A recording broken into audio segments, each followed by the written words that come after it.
define de manera implícita, vamos a decirlo así, la libertad que tenemos en Cristo. Es importante que como cristianos no vayamos a malentender esta libertad y vayamos a hacer lo que muchas personas hacen. Porque, como bien decíamos la semana pasada, cuando se habla acerca de la libertad que tenemos en Cristo, la tendencia de la mayoría de los que escuchan esta doctrina de la justificación solo por fe, pues empiezan ellos a pensar que estamos diciendo que se puede abusar de la gracia, que se puede abusar de este regalo de Dios inmerecido, que estamos dando inclusive licencia para pecar. Sin embargo, lo que la mayoría de las personas que tienden a concluir así, muchas veces no entienden cómo es que funciona la gracia de Cristo, debido quizás a la ignorancia o a no enfocarse en el resto de la enseñanza que Pablo comparte a través de todas sus cartas. Y es por eso que terminan muchas veces concluyendo que es peligroso hablar de esta libertad. Pero como también decíamos la semana pasada, el hecho de que muchos malentiendan esta doctrina y la vean como que estamos dando licencia de pecar, pues no nos da el derecho de callar. Tenemos que hablar, como decíamos, donde la Biblia habla. Y esto a pesar de que ciertamente hay muchos que tratan la libertad que tenemos en Cristo como si fuera licencia para pecar. Y empiezan a adoptar la postura del antinomianismo, que como decíamos sostiene que el verdadero cristiano no está obligado a obedecer la ley de Dios. Y esto es algo cierto, no está obligado a obedecer la ley de Dios para salvarse, para justificarse.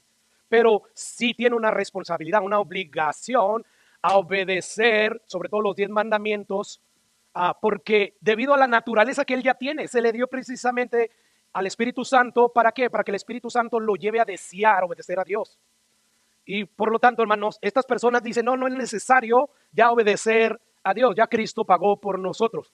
Y bueno, Pablo, consciente de que muchos malinterpretan esta doctrina y que concluyen de esa manera errada, pues él anticipa la posibilidad de que los mismos Gálatas vayan a tener esa tendencia.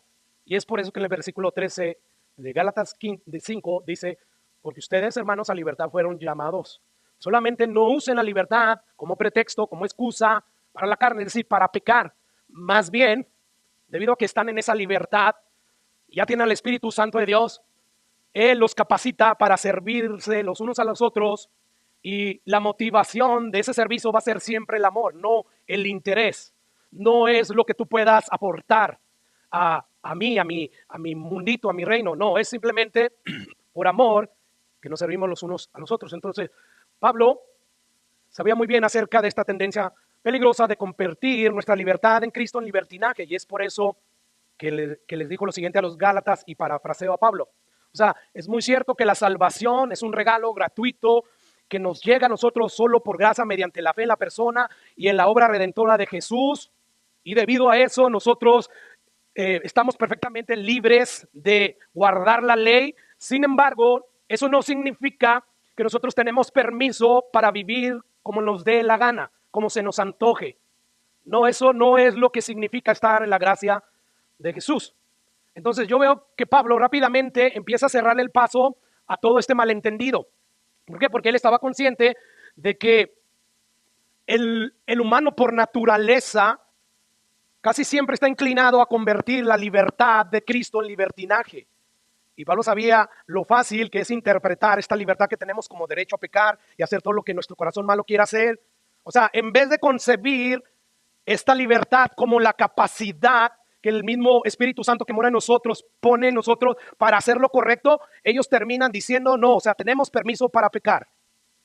Y esto no es así. Mira, a lo largo de los siglos se ha malinterpretado esta enseñanza, esta doctrina se ha tergiversado de muchas maneras. Esta libertad que tenemos en Cristo, muchos la han malinterpretado, y sobre todo en el movimiento evangelístico. O sea, no estamos hablando de otros movimientos fuera del cristianismo, no. Y bueno, lastimosamente, hermano, nos ha tocado vivir en una época donde, yo no sé si usted se ha fijado, pero la cultura de hoy en día exige libertad total. O sea, no solamente exige que se les respete el ser libre a pensar y hacer lo que ellos quieran y que nadie les diga nada, sino que exigen que toleremos, que celebremos la libertad libertina al punto que nos lleve a propagar esas libertades licenciosas. O sea, tienes que aceptar cómo yo veo las cosas. yo creo que es mi libertad. Si yo soy una mujer, me quiero casar con una mujer, es mi libertad y déjame hacer. O sea, si ellos quisieran hacer eso, nosotros no tenemos problema con ello. Tú eres libre de hacer lo que quieras. Pero el que se nos quiera imponer a ver esto como algo normal, como que hay que enseñarlo en nuestros sistemas educativos públicos, eso es lo malo. Entonces, la cultura de hoy en día está exigiendo una libertad total. Y ahora, pudiera ser que alguien piense que esto es algo nuevo y no lo es, hermanos. Si nos remontamos a aproximadamente 3000 años atrás, vamos a encontrar en el libro de los Jueces a una sociedad compuesta por el pueblo de Dios, los israelitas, que estaban haciendo lo mismo. Escucha lo que dice Jueces capítulo 21, versículo 25. Dice, en esos días no había rey en Israel, o sea, no había una autoridad, no había gobierno, había una anarquía.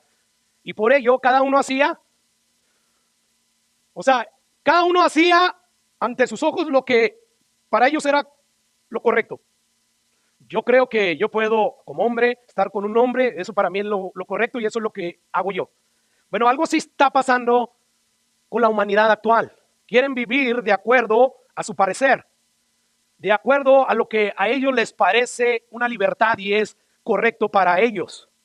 Y bueno, para poder ellos llevar a cabo su agenda su agenda libertina, licenciosa, pues ellos están asegurando de que la Biblia salga de su camino. ¿Por qué? Porque ellos saben que la Biblia condena mucho de lo que ellos quieren hacer. Y para sentirse cómodos con su pecado, pues ellos están haciendo y han hecho todo lo que está en sus manos, todo lo posible para sacar a la Biblia, no solamente de las escuelas, sino fuera de todo discurso público.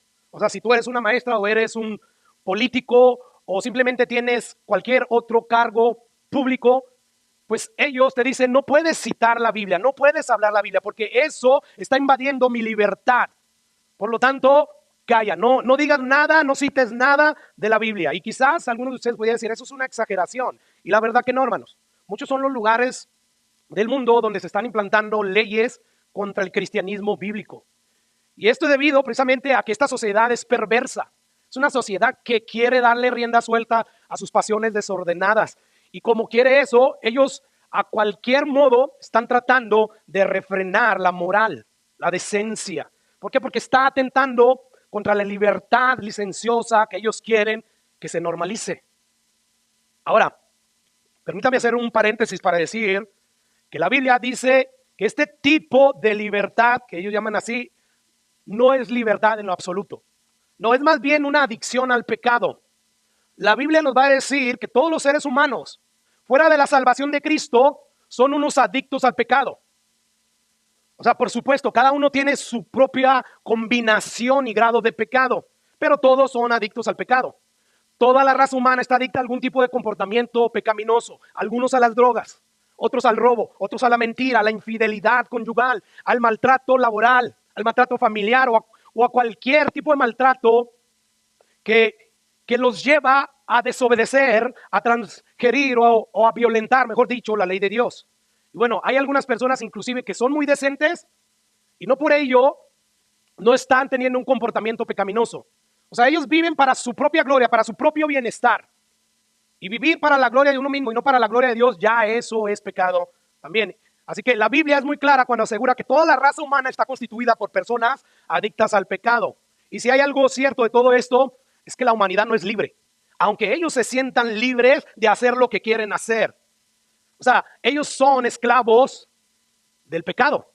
Miren, hermanos, nadie pensaría en su sano juicio que un adicto a la heroína o a cualquier otro tipo de opioide destructivo es libre. ¿Verdad que no? No. Más bien pensamos de ese tipo de personas que están ante una de las peores esclavitudes temporales en la cual alguien pueda vivir, alguien pueda estar. Es decir, nadie ve la esclavitud a las drogas como una forma de libertad. Más bien lo vemos como lo que es, una esclavitud horrible que se necesita romper antes de que esa esclavitud destruya a sus víctimas. Bueno, de la misma manera, nosotros debemos ver a toda la raza humana como Dios la ve. No hay personas libres según Dios. Toda la raza humana son personas adictas al pecado, que no pueden abandonar su adicción de manera definitiva. No. Y esto a pesar de que saben que su adicción al pecado los está matando. Y la Biblia nos habla no de una muerte física, sino de una muerte espiritual, separado de Dios de manera eterna. Escucha lo que Jesús afirmó en Juan 8:34. Jesús les respondió, de cierto les digo, todo aquel que hace pecado, ¿ok? ¿Es qué? Esta es la opinión de Dios de todo el mundo. Quizás tú no compartas eso, porque, o sea, tú te ves con tus propios ojos, no te ves tú con los ojos de Dios. Que en los ojos de Dios no hay injusticia, no hay una pizca de maldad.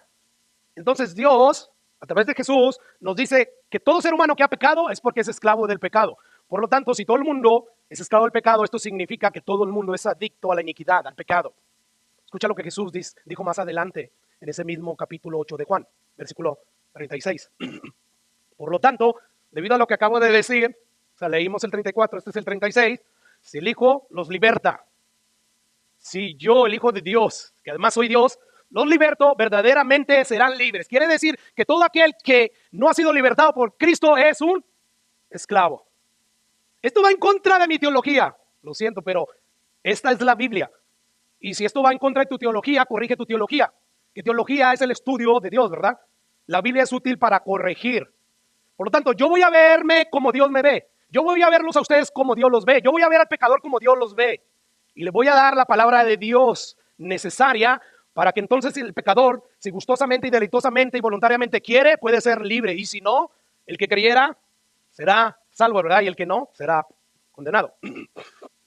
Así que, hermanos, a la luz de estos pasajes, podemos concluir que lo que la gente de nuestra sociedad necesita es una liberación, no de las drogas, sino más bien una liberación de su adicción hacia el pecado.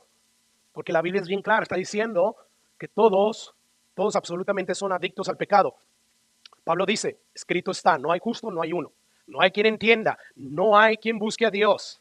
Es el pasaje del no hay, ni siquiera uno, no hay. O sea, ya no puede decirles con afirmaciones negativas que ciertamente no hay nadie que busque a Dios a la manera que Dios exige que sea buscado. Mi sobrino sí busca a Dios, ha de estar enfermo, ha de tener una necesidad y por eso lo está buscando. Deja que Dios en su misericordia lo sane y se va a alejar de él, porque nadie quiere al Dios que te llama a santidad, que te llama a dejar el pecado. Ese Dios no vende. Entonces no malentiendas eso, no confundas el buscar a ese Dios santo con el buscar a Dios que me puede solucionar mi problema. Aquí Dios dice que no hay nadie que lo busque. Dice Pablo, todos se desviaron y algunas se hicieron inútiles. Me está ofendiendo, pastor. Es la palabra de Dios. Yo nomás te estoy citando la palabra de Dios. Yo enseño la palabra de Dios. Yo enseño la opinión de Dios. Yo no enseño mi opinión. No hay quien haga lo bueno a la manera que Dios exige. No hay ni siquiera uno. Y esto quiere decir que inclusive aquellas personas que vemos como muy decentes, muy morales, ante nuestros ojos lo son, pero ante los ojos de Dios son injustas.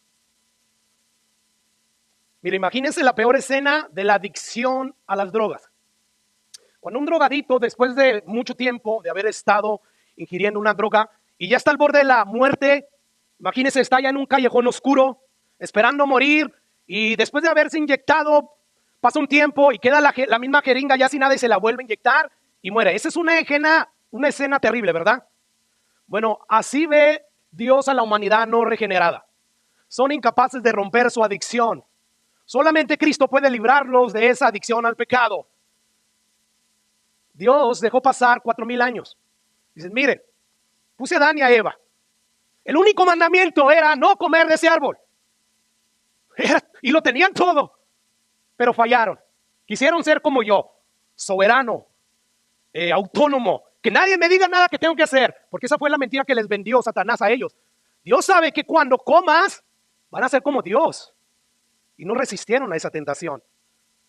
Pasaron los años que nos registra el Antiguo Testamento y hombre tras hombre que Dios levantó, que Dios colmó de bienes, de bendiciones, todos ellos le fallaron. Todos. ¿Cómo no? Si ya habían fallado Adán y Eva, que lo tenían todos, que todavía no entraba ni el pecado, solamente tenían a Satanás que los tentaba. ¿Cómo no iban a caer ya todos los demás? David, el hombre conforme al corazón de Dios, según la opinión de Dios. Salomón, el hombre más sabio que ha existido en el planeta después de Jesús. Jesús como hombre. Todos le fallaron. Noé, Abraham. De eso se trata el Antiguo Testamento. Mostrar la pecaminosidad del hombre para que entonces puedan ver la necesidad que ellos tienen de correr a Jesús. Porque Él es el único que como hombre vino y cumplió cada nanosegundo de su existencia todos los mandamientos de Dios a la perfección.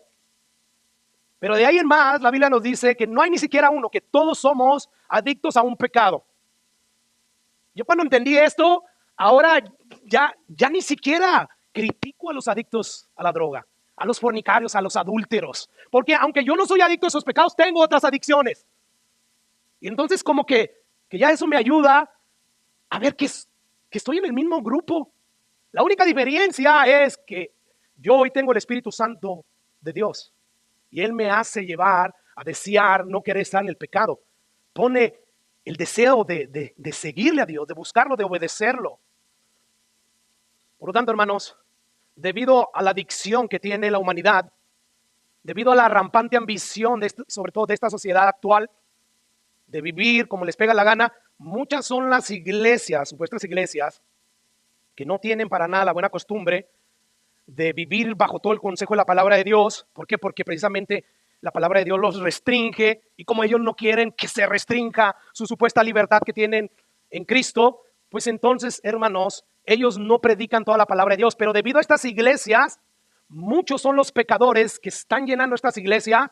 ¿Por qué? Porque quieren ese evangelio barato. Ellos les aseguran que Cristo los acepta tal cual son y no les exige ningún comportamiento.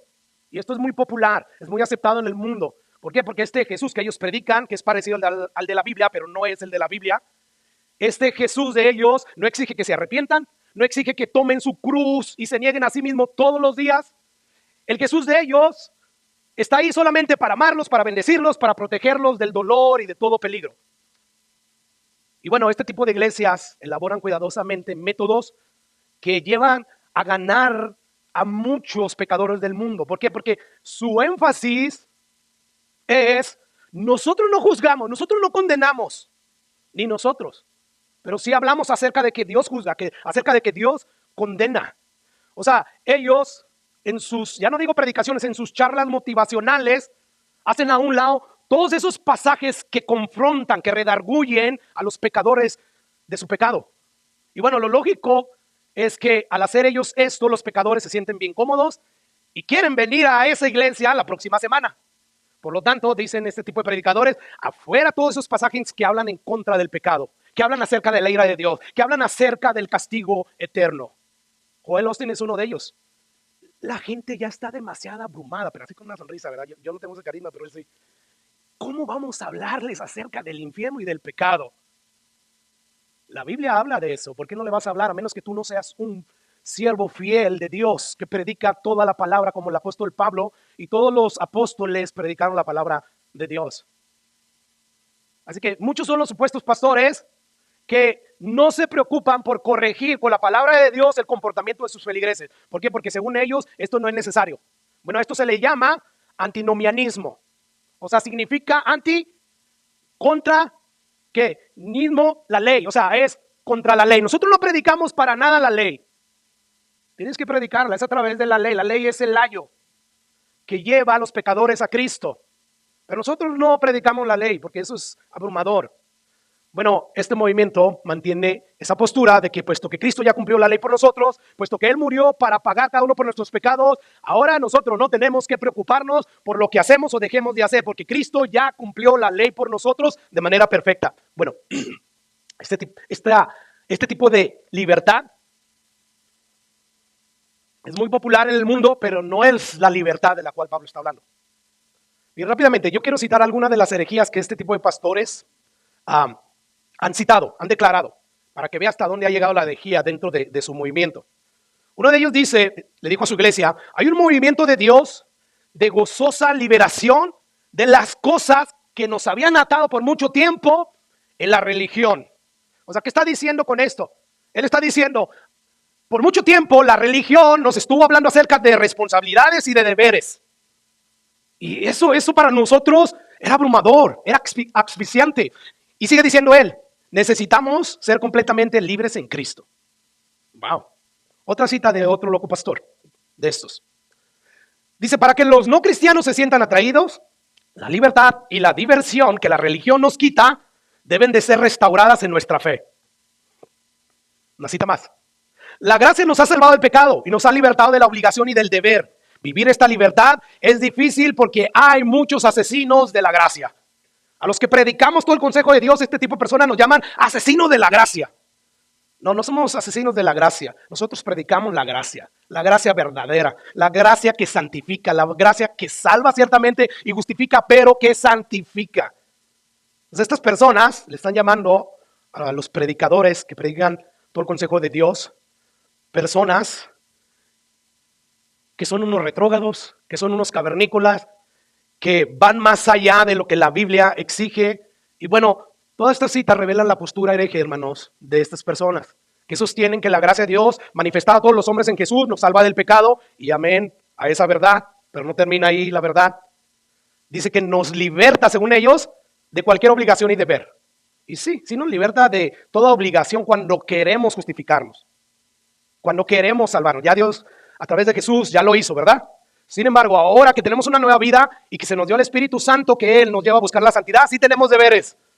Ve todas las cartas de Pablo, termina con deberes, a la luz de la gloriosa doctrina de la justificación, solo por fe y por gracia. Por consiguiente, les ruego por las misericordias que Dios derramó ya en Cristo Jesús y les dio salvación, les ruego que presenten sus cuerpos, sus vidas como sacrificios santos, vivos y agradables a Dios, porque ese es su culto racional. Eso es lo más lógico que deben de hacer después de tanta misericordia, de tanto amor, de tanto que ha hecho Dios por ustedes. ¿Te das cuenta?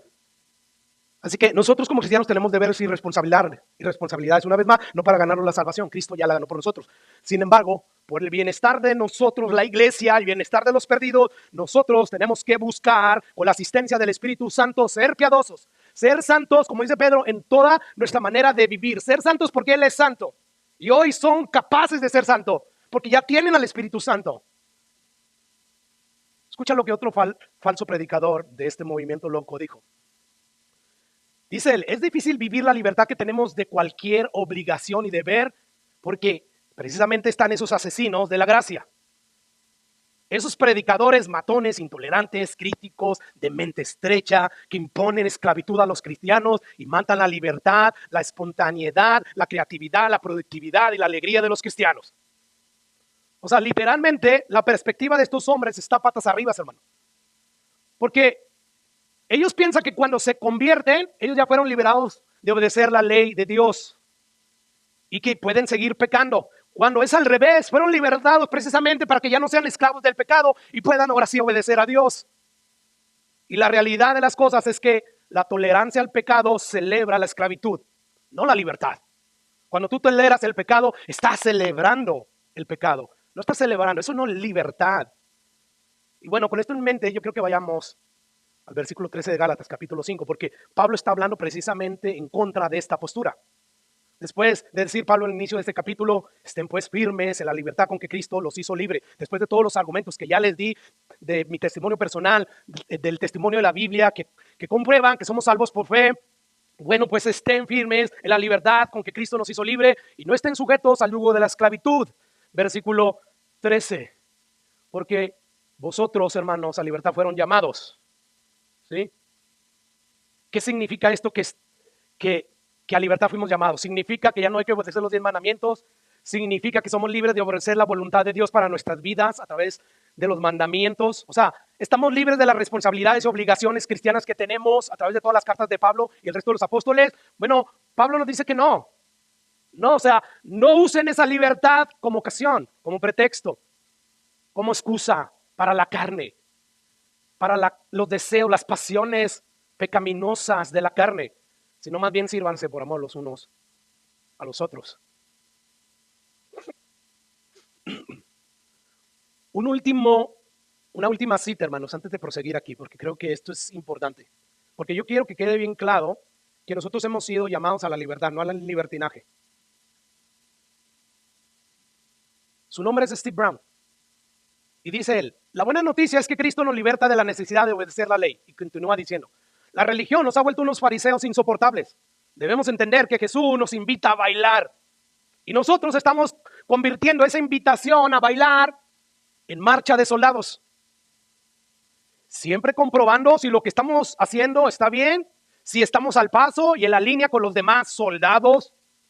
Hacemos esto a pesar de que sabemos que un baile al cual nos invita Jesús es más divertido.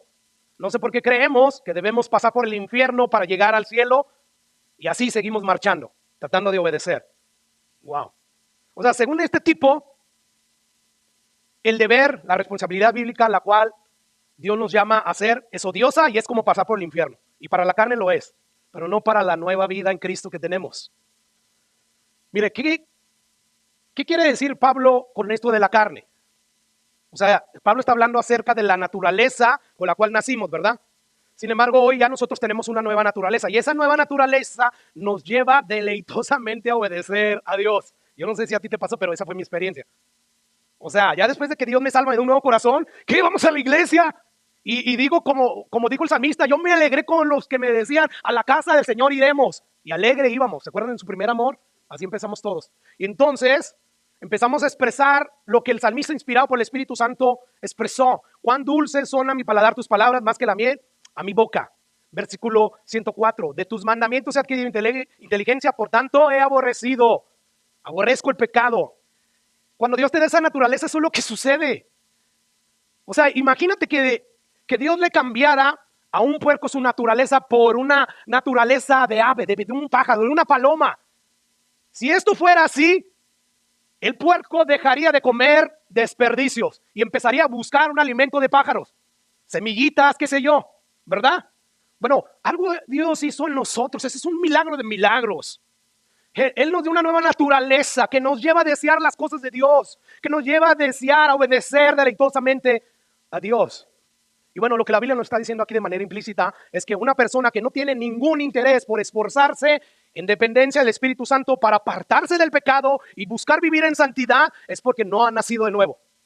Él todavía sigue perdido en sus delitos y pecados. Y a menos de que no nazca de nuevo, según Jesús, cuando le dice a Nicodemo, que era un gran maestro de la Biblia decente, no puedes entrar al reino de Dios a menos que nazcas de nuevo. Y por consiguiente, todos los que no nacen de nuevo no pueden entrar al reino de Dios, serán lanzados al lago de fuego, que la Biblia llama castigo eterno en el infierno, por los siglos de los siglos. Así que Pablo nos dice, ciertamente hemos sido libertados de la maldición de la ley, gracias a la redención que Cristo llevó a cabo en la cruz del Calvario. Sin embargo, no uses esa libertad como excusa para pecar. Más bien sírvanse los unos a los otros por amor. Bueno, esto a mí me enseña que aunque no tenemos que obedecer ningún mandamiento para ser salvos, para justificarnos, porque ya Cristo nos salvó a través de su sacrificio, sí tenemos responsabilidades de obedecer los mandamientos de Dios. Y todo gracias a la nueva naturaleza que Dios nos dio a través de su Espíritu Santo. Fue para ese propósito específico por el cual Dios derramó su Espíritu Santo. Escuchemos una vez más lo que Dios dice a través del profeta Ezequiel, capítulo 36. Versículo 22 dice, por tanto, di a la casa de Israel, así ha dicho Jehová el Señor, no lo hago por ustedes, lo que yo voy a hacer, esto de salvarlos a través del sacrificio de Jesús y después esto de derramar mi Espíritu Santo, no lo hago porque se lo merezcan, no, sino por causa de mi santo nombre, el cual profanasteis ustedes entre las naciones a donde habían llegado. Versículo 25, dice, en aquel día esparciré sobre ustedes agua limpia, ¿y serán limpiados de qué?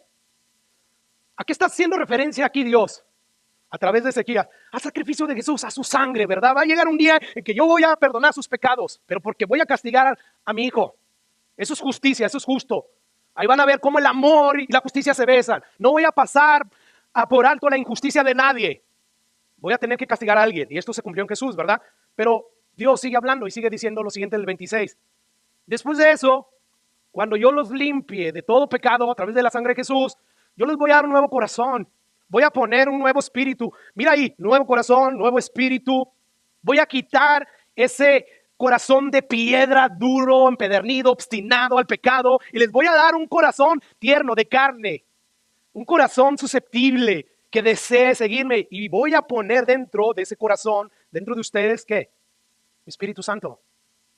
Así que según Dios, después de que lave a las personas, al pueblo de Israel, en este caso en específico, con esa agua y queden limpios de todas sus inmundicias, y después de que dé un nuevo corazón y dé un nuevo espíritu y quite el corazón de piedra y ponga el de carne, ¿qué va a hacer? Va a poner dentro a su Espíritu Santo. ¿Con qué propósito? Vamos a ver. Y pondré dentro de vosotros el Espíritu, y entonces yo voy a hacer a través de mi Espíritu Santo. Ana citaba Efesios, que Dios pone el querer como el hacer, ¿verdad? Y decía ella, tú elegiste venir aquí, pero Fue gracias a que el Espíritu Santo puso el deseo. Tú debes de ir a la iglesia. Tú eres mi hijo. Tú debes de ir a escuchar la palabra de Dios. Pero tú en tu carne, tú puedes resistir ese deseo y apagarlo. Y decidir, no voy a ir. Que al cabo no es pecado, porque ya no lo vemos como pecado, ¿verdad? Dios sabe, y sí, Dios sabe. Y qué bueno que no es por obras, porque si no estaríamos todos perdidos. Pero no quiere decir que eso es normal, que eso esté bien. Entonces Dios está diciendo, yo voy a poner a mi Espíritu Santo con un propósito específico para que anden, para que guarden, para que pongan por obra mis mandamientos. Así que esto nos enseña que el resultado, el fruto que debe de haber en una persona que verdaderamente ha sido justificada por Dios, por el simple hecho de haber depositado su fe en Cristo, bueno, pues debe de dar como resultado, como fruto, un corazón deseoso y capacitado para andar y guardar y poner por obra los mandamientos de Dios. Por lo tanto, si tú eres un verdadero creyente, debes de saber que tú no has sido libertado de las responsabilidades y los deberes que tenemos hacia Dios. No. Más bien has sido libertado de la adicción al pecado, al contrario, para que ahora con tu nueva naturaleza puedas vivir para hacer la voluntad de Dios. Y que su voluntad de Dios no es otra cosa principalmente que nuestra santificación. Escucha lo que dice 1 Tesalonicenses 4, de 2 al 3, Pablo aquí hablando. Dice Pablo, porque ya saben las instrucciones que les hemos dado en el Señor. Pues la voluntad de Dios es que sigas en el pecado, que al cabo la gracia sobreabundó y mejor dicho, como el pecado abundó, la gracia también, ¿verdad? Es suficiente. Y si es suficiente para perdonar nuestros pecados. Sin embargo, la voluntad de Dios es nuestra separación del pecado. Él desea que nos separemos del pecado y que empecemos a ser conformados cada vez más y más al carácter de Cristo. ¿Recuerdan lo que Pablo le dijo a los Gálatas del capítulo 4, versículo 19? Hijitos míos, por quien vuelvo a sufrir dolores de parto, ¿hasta cuándo? Hasta que Cristo sea formado en ustedes, hasta que alcancen una santidad a la altura de Jesús. Así que todo esto nos enseña, hermanos, que Dios, después de salvarnos y darnos su Espíritu Santo, Él espera que nos separemos del pecado, que nosotros empecemos con la dependencia del Espíritu Santo a esforzarnos a ser más y más como Cristo. Esa es esta libertad a la cual Pablo se refiere. Volvamos al versículo 13. Porque vosotros, hermanos, a la libertad fuisteis llamados, solamente que no usen la libertad como ocasión para la carne, sino servíos por amor, ¿qué? Los unos a los otros. Estamos en la libertad, pero eso en la libertad no significa libertinaje. Ahora, la pregunta que surge es, ¿qué es lo que la carne quiere hacer en nosotros? ¿A qué nos incita, hermanos, la carne? La cual Pablo le dice, no usen esa libertad para darle rienda suelta a la carne. Bueno, Pablo, unos versículos más adelante, nos dice lo siguiente. Dice Pablo, y manifiestas son las obras de la carne. Es a esto a lo que nos induce la carne. Al adulterio, a la fornicación, inmundicia, lascivia, idolatría, hechicerías, enemistades, pleitos, celos, iras, contiendas, disensiones, herejías, envidias, homicidios, borracheras, orgías y cosas semejantes a estas. Cosas por este estilo, acerca de las cuales, ¿yo qué? Los amonesto. Y dice allí que porque los que practican tales cosas, no de manera ocasional, pero sí habitualmente, no van a heredar el reino de Dios. Así que este es el tipo de cosas de la carne que produce en nosotros. Y Pablo dice, estén firmes en la libertad con que Cristo los hizo libre. Sin embargo, no tomen como excusa esa libertad para darle rienda suelta a los deseos que afloran de la carne. Más bien, en dependencia del Espíritu Santo, dile no al adulterio, dile no a la fornicación, dile no a la inmundicia, a la lascivia. Dile no a todos los pecados sexuales, dile no a la pornografía, dile no a las fantasías sexuales, dile no a los pleitos, a los celos, a las iras, a las contiendas, envidias, borracheras y cosas por el estilo. Así que vemos bien claro, por todos los pasajes que hemos citado, que Pablo, la Biblia, le pone fin a este pensamiento antinomiano. Puedes hacer lo que quieras porque Cristo ya nos salvó, nos rescató. No. Ahora, ¿cómo hacemos esto? Bueno, de Dios mediante, de eso se va a tratar la próxima enseñanza. Es a través del Espíritu. Digo pues, anden en el Espíritu y no satisfagan las inclinaciones de la carne. Cuando sientas celos, ira, cuando estás furioso, quieres pelear, cuando sientas la tentación de la lascivia, de fantasear sexualmente, dice Pablo, anda en el Espíritu Santo. Y vamos a ver qué es eso, porque no es nada místico. El ejemplo de ejemplos es Jesús. Si hubo alguien que cada nanosegundo de su existencia aquí en la tierra anduvo en el Espíritu, fue Jesús. Y podemos hacerlo, pero el problema es que el Espíritu Santo pone el deseo de apartarnos del pecado, pero nosotros en vez de huir del pecado lo alimentamos y fortalecemos más la carne y el Espíritu se debilita y entonces estamos caminando, andando más en la carne que en el Espíritu y se manifiestan las obras de la carne y no del Espíritu. Que si tú ves el fruto del Espíritu es amor, gozo, paz, paciencia, benignidad, templanza. No, es que si tú supieras, pastor, son los problemas locos. No, no hay problema loco que te saque si verdaderamente estuvieras lleno del Espíritu Santo, que te saque las obras de la carne. No hay, porque andas en el Espíritu. Y yo sé que no es fácil mantenernos ahí, hermano, pero es posible. Y bueno, de esto hablaremos, Dios mediante, la próxima semana. Así que resumiendo este punto principal, y es el más largo, Pablo nos ha hablado de la libertad que tenemos en Cristo. Somos libres de la esclavitud del pecado. Somos libres de la condenación de la ley. Somos libres del castigo del pecado. Somos libres de todas las ceremonias y rituales del Antiguo Testamento establecidos por Dios para el pueblo de Israel. Cristo con su venida le puso fin a todo eso. Sin embargo, no somos libres de la ley moral. No. Somos más bien libres para obedecer esa ley moral. Porque esa ley moral es simplemente un reflejo de Dios, del Dios que amamos. O sea, nuestro Dios no roba. Nuestro Dios no miente. Nuestro Dios no codicia. Entonces, si Él no hace todo eso y nos ha dado su Espíritu, tampoco nosotros. ¿Y cómo lo vamos a hacer? Obedeciendo esos mandamientos. No para salvarnos, una vez más. Ahora escuchen lo que dice 1 Pedro, capítulo 1, versículo 13. Dice Pedro, como hijos obedientes, ¿por qué ya somos hijos obedientes? Por el Espíritu Santo, así es que no saques pecho. Si tú no tuvieras al Espíritu Santo, tuvieras como cualquier otro pecador. No, ya vimos que Dios nos dio su Espíritu Santo para hacer, ¿verdad? ¿Para qué? Para que Él nos lleve a poner por obra, a guardar, a obedecer los mandamientos. Como hijos obedientes porque tenemos al Espíritu Santo, por ello, dice Pedro, no se conformen a los deseos que antes tenían estando en su ignorancia, sino como aquel que los llamó es santo, Dios es santo, ustedes también sean santos en toda su manera de vivir. Porque escrito está, sé santo porque yo soy santo. Entonces, esa libertad no significa que puedes hacer lo que te pega la gana. Si tú estás haciendo lo que te pega la gana, eso solamente manifiesta, solamente indica que el Espíritu Santo de Dios no habita en ti. Si eso es algo habitual, ocasionalmente fallamos, pero nos arrepentimos, nos duele, Señor, voy a seguir adelante, fortaléceme y salimos adelante. Y si volvemos porque somos tercos, llega un momento en que Dios usa la disciplina. Si no, pregúntale a los corintios que estaban tomando la cena del Señor indignamente. Pablo les dice, unos ya duermen, Dios les quitó la vida, porque no querían participar de su santidad, a pesar de que tenían el Espíritu Santo. Otros están enfermos debido a ello. Dios hace algo al respecto. Mismo autor de los Hebreos dice que ciertamente la disciplina al presente no es motivo de gozo, nadie se goza, me están castigando ahí. Sin embargo, a su tiempo, esa disciplina da fruto de justicia y Dios lo hace para que practiquemos de su santidad. Por lo tanto, hermanos, Pablo nos dice, sí, es verdad, estamos en esa libertad, pero no usen esa libertad como ocasión para la carne. Sírvanse unos a otros por amor. Así que la Biblia dice claramente que una verdadera persona que ama a Dios va a guardar sus mandamientos, va a obedecer su palabra. No perfectamente, pero sí genuinamente. De hecho, si alguien ama a Dios, no solamente lo obedece, sino que lo obedece con deleite, como ya vimos al salmista, ¿verdad? ¿O cuánto amo tu ley? En tu ley está mi delicia. Y esto lo hace porque es movido por el amor. Ahora, por otro lado, la Biblia nos dice claramente que si alguien no tiene interés en cumplir los mandamientos o es indiferente a la voluntad de Dios, él odia a Dios. O sea, hay solamente dos tipos de personas: los que aman a Dios porque se les dio al Espíritu Santo, no por ellos mismos, y los que no aman a Dios porque no tienen al Espíritu Santo, porque no tienen la capacidad de amar a Dios, porque Dios es perfectamente santo y nadie queremos en nuestra carne estar perfectamente en santidad, porque todavía tenemos pecados que no queremos dejar ir. Por lo tanto, hay solamente dos tipos de personas: los que aman a Dios, los que no aman a Dios. Hay dos posibilidades: o amas a Dios o odias a Dios. No hay punto medio. Ahora hay personas que van a decir, ciertamente yo no guardo los mandamientos de Dios y me importa un comino todo acerca de los mandamientos de Dios, pero yo no odio a Dios.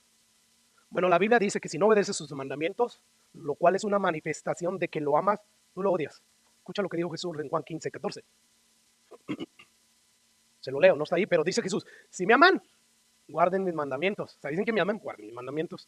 O sea, Jesús aquí nos está enseñando que amar a Dios se demuestra notoriamente al guardar sus mandamientos. Así que nadie puede decir, yo amo a Dios, pero no me interesa guardar la ley de Dios.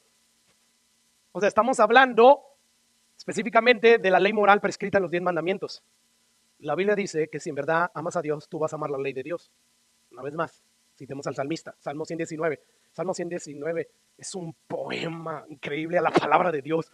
Es el salmo y el capítulo que más versículos tiene, porque se enfoca en la palabra de Dios. Léelo todo. Te vas a deleitar en la palabra de Dios. Escucha lo que dice el versículo, te lo debo también, pero el versículo 97 dice el salmista, oh, cuánto amo tu ley. Todo el día es mi meditación. Todo el día. ¿Te das cuenta? Esto a mí me enseña que amar la ley de Dios igual a amar a Dios. Porque la ley de Dios, una vez más, es simplemente una manifestación de la naturaleza misma de Dios. A través de los 10 mandamientos, ahí vemos la suma de las virtudes justas de Dios expresadas ahí en la ley. Por lo tanto, es imposible amar a Dios y menospreciar y restarle importancia a la ley de Dios. Es igualmente imposible despreciar y tener a menos la ley de Dios y amar a Dios al mismo tiempo. No, hermano, no, es imposible. Primera de Juan. Y no sé qué me está pasando, si me estuve regresando. Creo que sí me estaba regresando.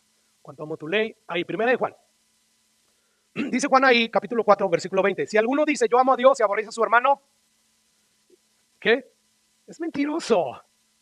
Aquí aborrecer a su hermano pues implica que no está amando el mandamiento de Dios, porque el mandamiento de Dios dice, ama a tu hermano, ama a tu prójimo. Ahora, vamos a regresar con esto en mente a ver los siguientes 2 versículos. Ahí.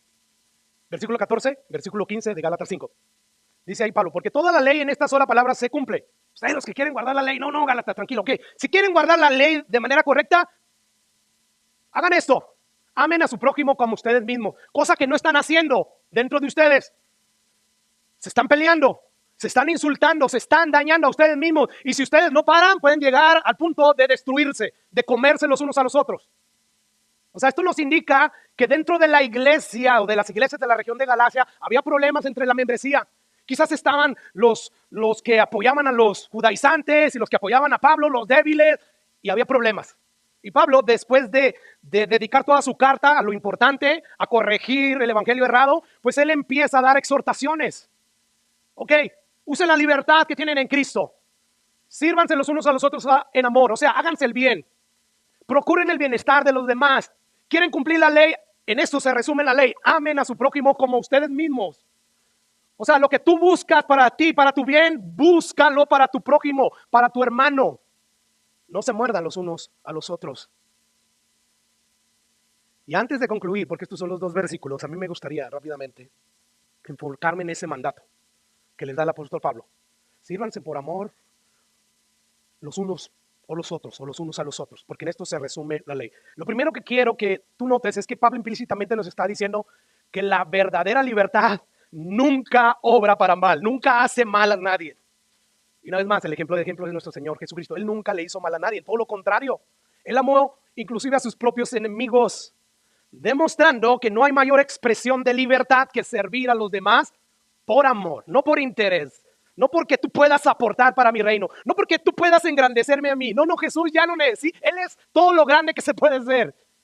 Y Él nunca hizo el bien por interés como nosotros muchas veces sí lo hacemos.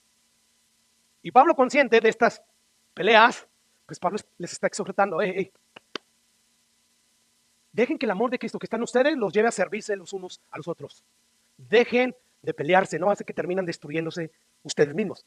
Así que vemos que somos llamados a libertad, pero no a usar la libertad para satisfacer la pasión de la carne, sino para servirnos unos a otros por amor. Y bueno, vamos a ser honestos, hermanos. Esto de servir a los demás, como tú quieres que te sirvan a ti, y por amor, es muy difícil de hacerlo.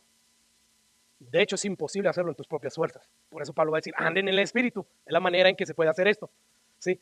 Pero aún así, Pablo nos dice que hay que hacerlo porque él sabe que si somos verdaderamente cristianos, tenemos la capacidad de obedecer este mandamiento. Sin embargo, no deja de ser difícil. ¿Por qué? Porque nuestra carne, la cual no ha sido erradicada porque estamos todavía en el cuerpo que le damos de Adán, el cuerpo terrestre, en el momento que muéramos y que nos resucite y recibamos un cuerpo glorificado, entonces ya no va a existir la carne. Pero mientras estemos aquí vivos en lo terrenal, esa carne es egoísta, hermanos. Es egocéntrica. O sea, la carne siempre dice que cada quien se rasque con sus uñas porque primero están mis dientes y después mis parientes. Y si ya tus parientes no son una prioridad, menos lo van a ser los extraños y menos tus enemigos. Pero no es de ese tipo de amor que Pablo está hablando aquí. O sea, es difícil, hermanos, llevar a cabo este mandamiento. Y es aquí donde te das cuenta que somos más pecadores de lo que creemos. O sea, tú miras los pecadores sulfuricarios no van a entrar al reino de los cielos, y yo, ¿verdad? Yo califico, yo no soy ni uno de esos. Yo no robo. Pero que en cuanto a servir así, por amor, como Cristo lo hizo, fallamos todos. ¿Te das cuenta? Y bueno, Pablo nos está diciendo que nosotros debemos de servirnos los unos a los otros por amor, no por algún tipo de interés. O sea, no es mientras me traten bien, les sirvo. Mientras me amen y no me hagan daño, los sirvo por amor. Pero en el momento que algo no me gusta en los demás, dejo de servir y de amar. Esos somos nosotros. Cuando andamos en los deseos de la carne. ¿Por qué? Porque empezamos a olvidar que estamos comprometidos a amar y a servir a los demás en todo momento. Ese fue el ejemplo que Jesús nos dejó. Entonces, así como yo he hecho, ustedes hagan. Y pueden hacerlo porque ya tienen a mi Espíritu Santo. Escucha lo que Jesús le dijo a sus discípulos, Mateo 20. Dice que ustedes saben que los gobernadores de las naciones se enseñorean de ellas. O sea, es como si Jesús le estuviera diciendo a sus discípulos, ustedes saben que los gobernadores, como tienen autoridad sobre las naciones, pues ellos se dirigen a ellas como amos, como dueños. Y por lo tanto ejercen señorío sobre ellos. Es decir, ellos exigen que se les sirva. Versículo 26. Más entre nosotros, no va a ser así, sino el que quiere hacerse grande entre vosotros, ¿quieren ser el primero? ¿Quieren ustedes ocupar a las áreas de mi lado, los tronos que van a estar a mi lado? Sirvan, porque el que más sirve es el más grande en mi reino. Y dice ahí Jesús que Él no vino para que lo sirvieran, sino vino ¿para qué? Para servir. El más grande va a ser siervo de todos. Así que el que no sirve, literalmente no sirve. Según Jesús. Solo yo, pastor. Esto y aquello y lo otro. No voy a mencionar nada de las actividades que se hagan aquí para que nadie. Si lo digo por mí. No, lo estoy diciendo por todos nosotros. La palabra de Dios es útil para redarguir, para evidenciarte que estás en pecado. Y que para evidenciarte Dios que estás en pecado a través de su palabra, te arrepientas. Para que entonces podamos ser más como Cristo. Y entonces Cristo, al ser más como Él, el testimonio nuestro a la hora de evangelizar sea más creíble. No es un capricho de Dios. Dios quiere que nosotros seamos así. Como el Hijo del Hombre no vino para ser servido, sino para servir y para dar su vida en rescate por muchos. En otras palabras, que es lo que Jesús le está diciendo a sus discípulos. No procuren para nada buscar que les sirvan. Más bien imítenme a mí. Que pese a que yo, siendo el Rey de Reyes, Señor de Señores, de todo el universo, aún así me despojé de toda mi majestuosidad, de toda mi gloria y dejé mi excelso y sublime trono para venir a la tierra a servirlos. Pero la cosa es que nosotros por naturaleza buscamos que se nos sirva. Esta es mi naturaleza, es tu naturaleza, aunque no lo quieras reconocer. Eso lo es. Sabes que esa es nuestra naturaleza. Esto de servir a los demás en todo momento, sobre todo aquellos que me dañan. Si usted supiera, mi cónyuge, pastor, me acaba de tratar mal. Aún así, Jesús no dice, si tu cónyuge te trata bien, trátalo bien. No, esposos, amen a sus mujeres como Cristo amó a la iglesia. No se lo merecía la iglesia. Y aún así, Jesús la amó. Pero ese es el razonamiento. Pastor, pues, soy manso, pero no menso. No. Eres un carnal. Eso es lo que somos carnales. Que no queremos pagar el precio de andar en el Espíritu Santo, de obedecer, de llevar a cabo esos sentimientos que pone, de obedecer su palabra. Así que, hermanos, nosotros hoy podemos obedecer este mandato, gracias a que tenemos al Espíritu Santo de Dios. Y es por eso que Pablo relaciona la libertad con estas dos palabras, amor y servicio. Y bueno, estas dos palabras apuntan a Jesús.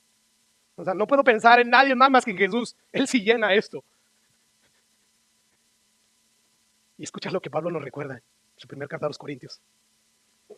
Él nos va a decir cómo es el amor de Dios, cómo es el amor de Jesús. Y este es el mismo amor que nosotros debemos demostrar porque tenemos al Espíritu Santo de Dios. No de manera perfecta, pero sí de manera genuina. Tenemos que pelear.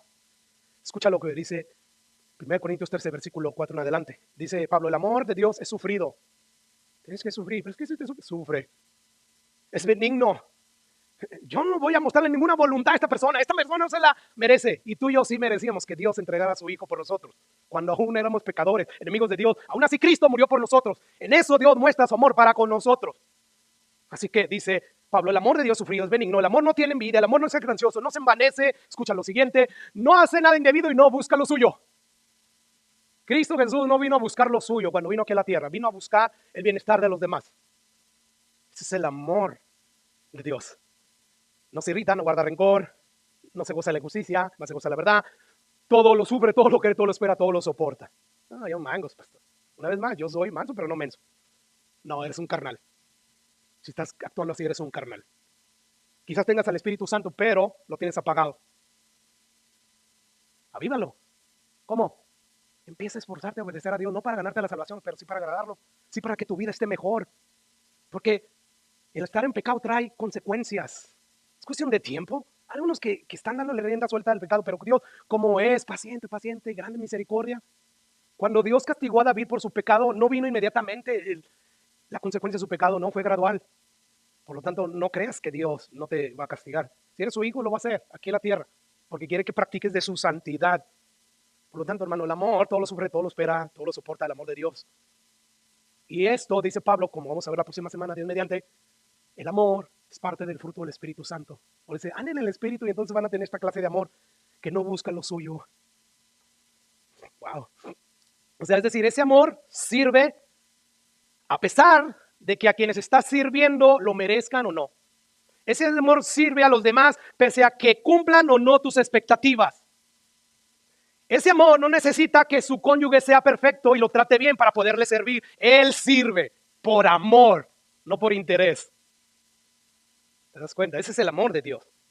¿Sí? Nuestra razón de servir debe de ser Cristo, el amor que Cristo nos mostró primero a nosotros. No debe de ser el interés por lo que aportan los demás a mi vida. No, es Cristo, porque Él nos amó, nos sirvió a través de su sacrificio, logrando la salvación y esta libertad en la cual estamos firmes, aún a pesar de que no merecíamos ninguna pizca de su amor, y aún así nos sirvió. Por eso Pablo dice, a libertad fueron llamados, solamente que no usen la libertad como ocasión para la carne, sino sírvanse por amor los unos a los otros. Así que, ¿cuál debe de ser la motivación del servicio? El amor, y no la recompensa personal. Mira, hay personas que en ocasiones dicen cosas como estas. Pastor, cuando fulano de tal me necesitó, ahí estuve. Pero la semana pasada que estuve en el hospital no la vi. Ok, tú fuiste a servirle para que te debiera una, para que entonces cuando a ti tú necesites él esté para ti, o fuiste a servirlo por amor. Cuando hay queja, tú estás demostrando que lo hiciste por interés, no por amor. Y Cristo hizo todo no por interés, por amor. Nosotros no podíamos aportar para nada a su reino ni a su grandeza. Y aún así, aunque no nos necesitaba, nos sirvió por amor. Es en los reproches donde se manifiesta, hermano, que servicio que muchas veces hacemos, lo hacemos por interés. Y la cosa es que todo lo que se echa en la cara, no es hecho por amor. Mira, cuando un padre le dice a su hijo, ya está viejo, hijo, acuérdate que yo hice mucho por ti y ahora tú tienes que hacer mucho por mí. Bueno, el hijo le puede responder, yo pensaba que lo habías hecho porque me amabas, no por interés, para que cuando tú ya estuvieras viejito, entonces yo ahora tengo que ver por ti. No, padre, yo voy a velar por ti porque te amo y no porque te debo una. No, yo estoy aquí porque te amo. Por lo tanto, tengamos cuidado, porque todo lo que tú sientes en el corazón, porque haces algo y piensas que alguien te debe eso, solamente manifiesta que tú no estás haciendo las cosas por amor, sino para tener una deuda ahí con alguien, ¿verdad? Mira, imagina que yo le diga, acabo de encontrar una empresa que presta dinero y esta empresa verdaderamente sí ama y sí se preocupa por la gente. Tú tal vez me preguntarías, pues entonces, ¿no te cobran? ¿No te cobran por prestarte dinero? No, sí cobran. Sí cobran. Entonces, esta empresa no es que se preocupe por las personas. Ellos están así ahí para hacer dinero, ¿verdad? Bueno, es lo mismo, hermanos. Cuando nosotros servimos por interés, se va a notar. Vas a esperar tú a que vengan los intereses, ¿verdad? Y Pablo dice, no sirvan de esa manera. ¿Cómo van de servir? Esto es amor. Si alguien, un hermano, de repente llegara a mí y me dijera, mira, todo este mes estuvo lento en mi trabajo, estuve enfermo, ora por mí, porque verdaderamente estoy apretado económicamente. Si yo tengo, aquí te van 200, $300. Y no te preocupes, ya no me los pagues. Y esta persona, no, ¿cómo que no me preocupes si te los voy a pagar? No, hombre, de verdad, gracias a Dios, Dios me ha bendecido, quédate con ellos. Eso es hacerlo por amor, sin esperar que me lo regrese.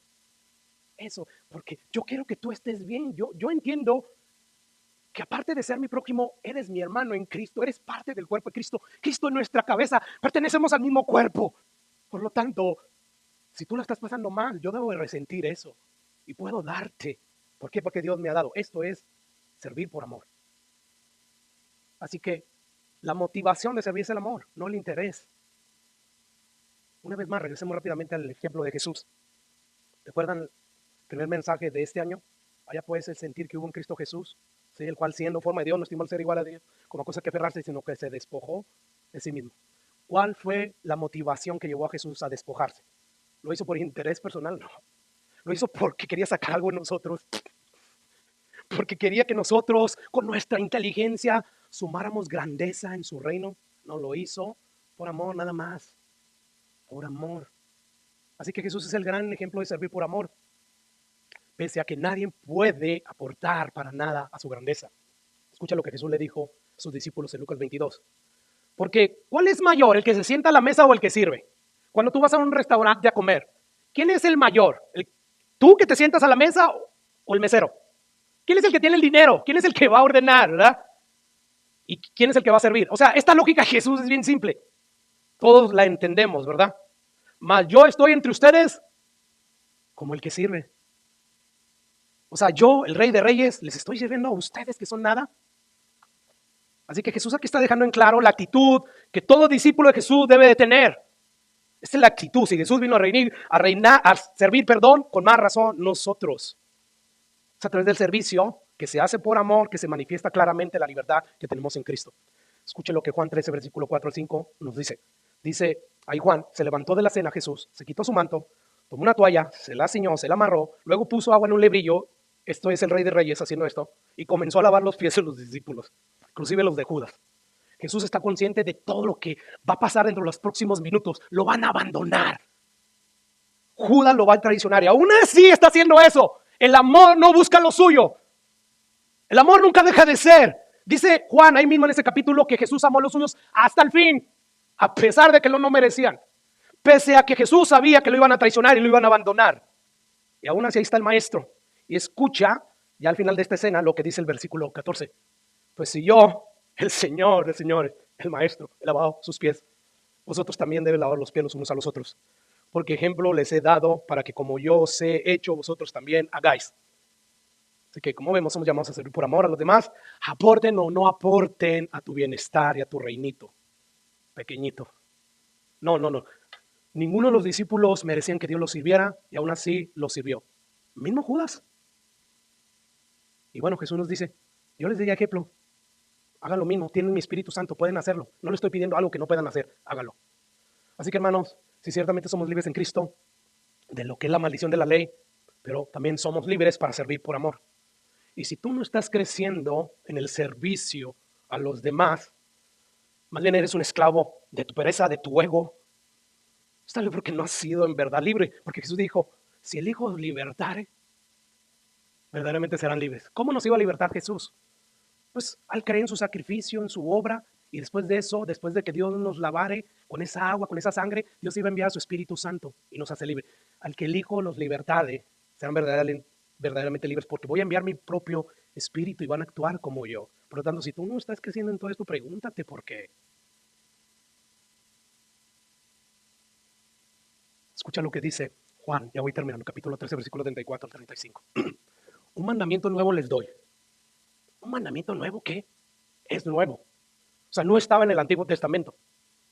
¿Cuál es ese mandamiento nuevo? Que se amen unos a otros, pero esto es lo que lo hace nuevo, como yo los he amado. Jesús les había dicho en otra ocasión, ¿oíste que fue dicho? Ojo por ojo, diente por diente, ¿verdad? Pero ahora les digo, pongan la mejilla, el cachete. O sea, ámalos, aunque sean tus enemigos. Este es el nuevo mandamiento, amen como yo los he amado, sin interés, no se lo merecían, eran enemigos míos. Amé a Judas, los serví por amor, le lavé sus pies es cochino. Yo, el Rey de Reyes. Si yo, el Señor, el Maestro, hice esto, con más razón ustedes que no son nada. Este es el tipo de amor desinteresado, que no busca lo suyo, sino busca el bienestar de los demás. Y Jesús no dejó de amar a Judas, él lo amó hasta el final y le sirvió hasta el final. Así que Jesús nos está llamando a amar de esa manera.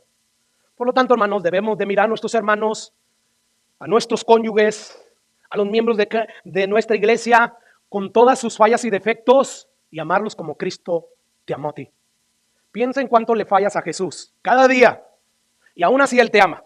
Aún así Él no te ha cambiado. Aún así Él no te ha dicho, te voy a cambiar por este otro hermano que falla menos que tú. No, Él sigue contigo, sigue tratando contigo, sigue siendo paciente contigo, te sigue perdonando cada ofensa, sigue perfeccionándote, amándote, aunque le fallas mucho. Porque el amor de Jesús nunca deja de ser. Es con ese amor que debemos de amar a los demás. Y Pablo está diciendo, ámense los unos a los otros. Los miembros de la iglesia, ámense, dejen de estarse peleando. Dejen de estarse dañando.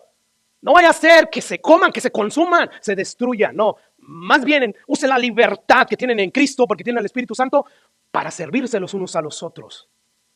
Wow. ¿Y de verdad te crees santo? ¿De verdad te crees que no pecas? Yo esto, Dios me evidenció. Yo no sé si te está redarguyendo el Espíritu Santo. A lo mejor ya el Espíritu Santo está tan apagado en ti que ya no te redarguye nada. Ya te da igual lo que Dios diga. Y me ves a mí como yo, no a Dios. Como el pastor, como César, lo está diciendo por mí. No, yo estoy predicando la palabra de Dios que es viva y eficaz y que es útil para corregir, para redarguir. Y el que tenga oídos para oír, que oiga. Es Dios hablando a través de su palabra a nuestras vidas. Me está hablando a mí también. Se lo acabo de pedir al orar. Así que Jesús nos llama a amarnos unos a otros. Escucha lo que dice Jesús. Cuando suceda eso, y esto es lo importante de por qué debemos de esforzarnos a andar y a vivir en el Espíritu Santo. Porque entonces, y solo hasta entonces, van a conocer que verdaderamente ustedes son mis discípulos. Si tienen este tipo de amor los unos con los otros. ¿Qué? ¿Yo le voy a lavar los pies a Judas? No, hombre, se lo merece. ¿Qué? ¿Yo voy a tratar al pastor con doble honor porque predica la palabra? No, hombre, usted supera lo que me hizo. ¿Qué? ¿Que el pastor tiene que tratarlos a ustedes como Cristo trató a sus enemigos? Amén. Esto es lo que me llama a Dios a hacer. Muchas veces no me gusta, pero hay que hacerlo. Tenemos que esforzarnos en el poder del Espíritu Santo. Así que, ¿cómo las personas del mundo van a conocer que en verdad somos sus discípulos? Si empiezan a ver este tipo de amor que Cristo mostró en la cruz del Calvario. Y esta es una primer marca de un verdadero discípulo. Es que ama a los demás como Cristo amó al mundo. Ama a sus hermanos de la iglesia con todos sus defectos. Como Cristo lo amó también a él. Y esto quiere decir que si no estamos amando a los discípulos de Cristo, o sea, los hermanos de la iglesia de Cristo como Cristo los amó, en primer lugar estamos desobedeciendo este mandato. En segundo lugar estamos obstaculizando el avance del evangelio aquí en nuestra iglesia. Y se oye fuerte, ¿verdad? Y vuelvo y repito. Si no nos estamos amando los unos a los otros como discípulos, o sea, no solamente los 5 y los 7 hermanos con los cuales te llevas bien. No.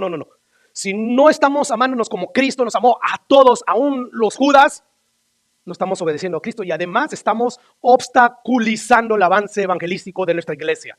O sea, los pecadores, al no ver ese tipo de amor que Cristo mostró en la cruz del Calvario, pues van a decir, ¿para qué rayos voy a ir a la iglesia a escuchar acerca del amor de Jesús si en ellos mismos no hay amor?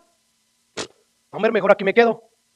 Y bueno, hay algunos que vienen a la iglesia, se sientan en su área favorita, rinden culto a Dios en su propio mundo, no se relacionan con nadie, se van a sus casas con su cultito pensando que por haberle rendido culto a Dios, separado de los demás, están bien con Dios. Cuando la Biblia dice que si tú no estás bien con la iglesia, que es el cuerpo de Cristo y que Cristo es la cabeza de la iglesia, tú tampoco estás bien con Cristo, hermanos. O sea, imagínense que Eva de repente, acabándose el culto, me dice, amor, quiero pasar el resto del día con tu cabeza porque me gusta cómo piensas, pero el resto de tus miembros no los quiero. Sácalos. A veces me fastidian tus manos cuando me quieren acariciar o tus pies que me quieren llevar a un lugar que no quiero ir. No quiero yo solamente tu cabeza. Esto es absurdo, ¿verdad? Lo es. Quiera Dios ayudarnos, hermanos, a vernos como lo que somos. Porque nadie puede ir a Cristo y decirle, Cristo, yo te amo solamente a ti, pero a tu pueblo, a tu iglesia no. O sea, esto es imposible. Si en verdad el espíritu de aquel que te manda amar a tu hermano, que es cuerpo de él, si en verdad está en ti, si de verdad tienes esa libertad que Cristo te ha dado, pues entonces no uses esa libertad como ocasión para la carne, para no servir a nadie. Más bien úsalo para servirlos por amor. No seas como muchos que usan la libertad como pretexto para vivir el libertinaje. Dice Romanos 6:15, ¿qué pues? ¿Pecaremos porque no estamos bajo la ley, sino bajo la gracia? De ningún modo, tonto. Tenemos al Espíritu Santo. O sea, es decir, al contrario. Porque no estamos bajo la ley, sino bajo la gracia. Eso significa que ya tenemos al Espíritu Santo y por lo tanto debemos de apartarnos del pecado porque ahora somos libres de la esclavitud del pecado. Gracias precisamente a que el Espíritu Santo de Dios mora en nosotros. Por lo tanto, aborrecemos el pecado y amamos la santidad. Escucha lo que dice 1 Pedro 2:15. Porque esta es la voluntad de Dios, que haciendo el bien, hagas callar la ignorancia de los hombres insensatos, como libres, pero no como los que tienen la libertad como pretexto para hacer lo malo. Está diciendo lo mismo que Pablo, ¿verdad? Sino como siervos de Dios. Así que un verdadero libre vive sirviendo a Dios al servir a los demás por amor y no vive usando su libertad como pretexto para pecar. Escucha ahora lo que dice Romanos capítulo 13, 8, y ya voy terminando.